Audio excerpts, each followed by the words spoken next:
আসসালামু আলাইকুম সবাইকে। আশা করি সবাই ভালো আছেন। 2.5 মিনিট স্কুলে আপনাদের সবাইকে স্বাগতম।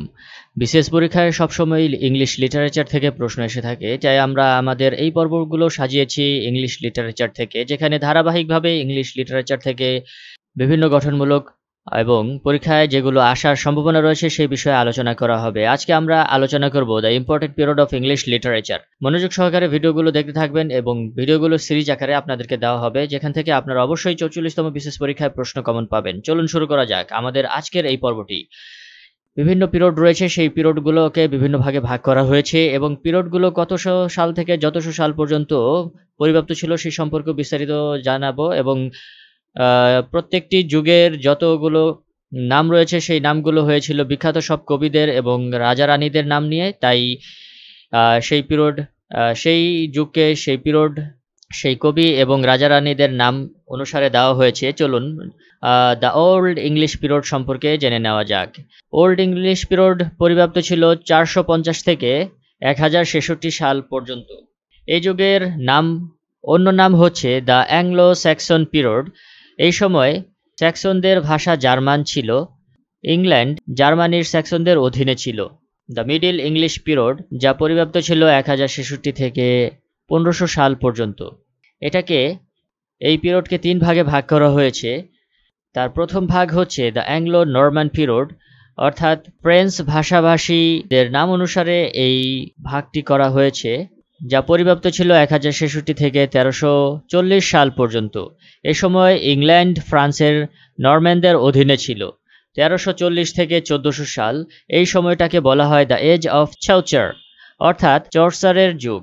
1400 সেঞ্চুরির অন্তর্গত, অর্থাৎ চর্চারের মাধ্যমে ইংরেজি সাহিত্যের যাত্রা শুরু হয় এবং 1400 সাল থেকে 1485 সাল বা 1500 সাল পর্যন্ত সময়কে ডার্ক বা ব্যারন পিরিয়ড বলা হয়, কারণ এই সময় উল্লেখযোগ্য কোনো কবি বা কোনো সাহিত্যের নাম নেই। এরপর আমরা দেখব দ্য রেনেসান্স পিরিয়ড, যা 1500 সাল থেকে 1600 সাল পর্যন্ত ব্যাপ্ত ছিল এবং এই রেনেসান্স পিরিয়ডের মোট 5টি ভাগ রয়েছে। প্রথম ভাগ হচ্ছে 1500 সাল থেকে 1558, যাকে বলা হয় প্রিপারেশন ফর রেনেসান্স, অর্থাৎ রেনেসার প্রস্তুতির যুগ। প্রথম 3টি যুগকে বলা হয় আর্লি মডার্ন পিরিয়ড এবং পরের দুটিকে বলা হয় শর্টার এজ। দ্বিতীয় রেনেসান্সের দ্বিতীয় স্টেজ হচ্ছে দ্য এলিজাবেথিয়ান পিরিয়ড, অর্থাৎ এই সময় রানী এলিজাবেথ ছিল। এটি second half of 16th centuries এর অন্তর্গত। এবং তৃতীয় নম্বর ধাপটি হচ্ছে 1603 থেকে 1625। এই সময়টিকে বলা হয় the Jacobian period. King James first এর নাম অনুসারে এই যুগের নামকরণ করা হয়। তবে 1590 থেকে 1616 সাল, এই সময়কে বলা হয় দ্য শেক্সপিয়ার পিরিয়ড, কারণ এই সময় বিখ্যাত ড্রামাটিস্ট বা প্লে রাইটার শেক্সপিয়ার তিনি তার সাহিত্য জগতে বিচরণ করেছিলেন।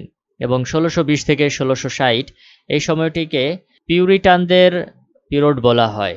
1625 থেকে 1649 এই সময়কে বলা হয় কার্লিন পিরিয়ড, অর্থাৎ কিং চার্লস এর নাম অনুসারে এই যুগের নামকরণ করা হয়। তাকে হত্যা করার মাধ্যমে ইংল্যান্ডের প্রথম রাজতন্ত্রের পতন ঘটেছিল। 1649 থেকে 1660 দ্য কমনওয়েলথ পিরিয়ড বলা হয় এই সময়টিকে। এই যুগে ইংল্যান্ডের কোনো মনার্চ ছিল না, এটি ছিল প্রজাতন্ত্রের যুগ। তারপরের যেই ধাপ সেটি হচ্ছে দ্য নিউ ক্লাসিক্যাল পিরিয়ড। এটি পরিব্যাপ্ত ছিল 1660 থেকে 1798 সাল পর্যন্ত। 1660 থেকে 1700 সাল এই সময়কে বলা হয় দ্য রেস্টোরেশন পিরিয়ড, অর্থাৎ রাজতন্ত্রের পুনরুদ্ধার বোঝায় এই সময়টাকে। এই যুগের কবি হচ্ছেন জন ড্রাইডেন, তাই এই যুগকে জন ড্রাইডেনের যুগও বলা হয়। 1700 থেকে 1745 এই সময়টাকে বলা হয় আগস্টান পিরিয়ড। এই যুগের কবি হচ্ছে আলেকজান্ডার পোপ, তাই এই যুগকে আলেকজান্ডার পোপের যুগও বলা হয়। 1745 থেকে 1785 বা 1798 এই সময়টিকে বলা হয় দ্য এজ অফ সেন্সিবিলিটি, অন্য নাম দ্য এজ অফ রিজন বা ট্রানজিশন। এটিকে ডক্টর স্যামুয়েল জনসনের যুগও বলা হয়। তারপরের পিরিয়ড হচ্ছে দ্য রোমান্টিক পিরিয়ড। এটি 1798 সাল থেকে 1832 সাল পর্যন্ত পরিব্যাপ্ত ছিল। মোট ইয়ার্স হচ্ছে 34। এটি আর্লি 19th সেঞ্চুরিজ এর অন্তর্গত। তারপরের পিরিয়ড হচ্ছে দ্য ভিক্টোরিয়ান পিরিয়ড, যেটি 1632 থেকে 1901 সাল পর্যন্ত পরিব্যাপ্ত ছিল। এটি 1900 সেঞ্চুরির অন্তর্গত। 1848 থেকে 1860 এই সময়টিকে বলা হয় দ্য প্রি রাফেলাইটস, এবং 1880 থেকে 1901 এই সময়টিকে নান্দনিক তত্ত্ব বা নান্দনিকতা বা ক্ষয়সূতা ও বলা হয়, অ্যাথেস্টিসিজম অ্যান্ড ডিকেডেন্স। তারপরের পিরিয়ড হচ্ছে দ্য মডার্ন পিরিয়ড, 1901 থেকে 1939 সাল এই সময়টিকে বলা হয় মডার্ন পিরিয়ড। 1901 থেকে 1910 এটি হচ্ছে এডওয়ার্ডিয়ান পিরিয়ড, এই সময়টিকে বলা হয় এডওয়ার্ডিয়ান পিরিয়ড, এবং 1910 থেকে 1936 এই সময়টিকে বলা হয় দ্য জর্জিয়ান পিরিয়ড, অর্থাৎ এই সময়ে জর্জ তিনি তার সাহিত্যকর্ম লিখেছিলেন। এবং অষ্টম যে ধাপ সেটি হচ্ছে দ্য পোস্ট মডার্ন পিরিয়ড, এটি 1939 সাল থেকে বর্তমান পর্যন্ত পরিব্যাপ্ত, অর্থাৎ আমরা এখন রয়েছি দ্য পোস্ট মডার্ন পিরিয়ডে। বিশেষ দ্রষ্টব্য, মূলত সমসাময়িক কোনো বিখ্যাত রাজা রানী বা কোনো বিশেষ সাহিত্যিকের নাম অনুসারে কিংবা কোনো যুগের বিশেষ কোনো বৈশিষ্ট্যের নাম অনুসারে এই সব যুগের নামকরণ করা হয়েছে, এই জন্য একই যুগে বিভিন্ন নাম পরিলক্ষিত হয়।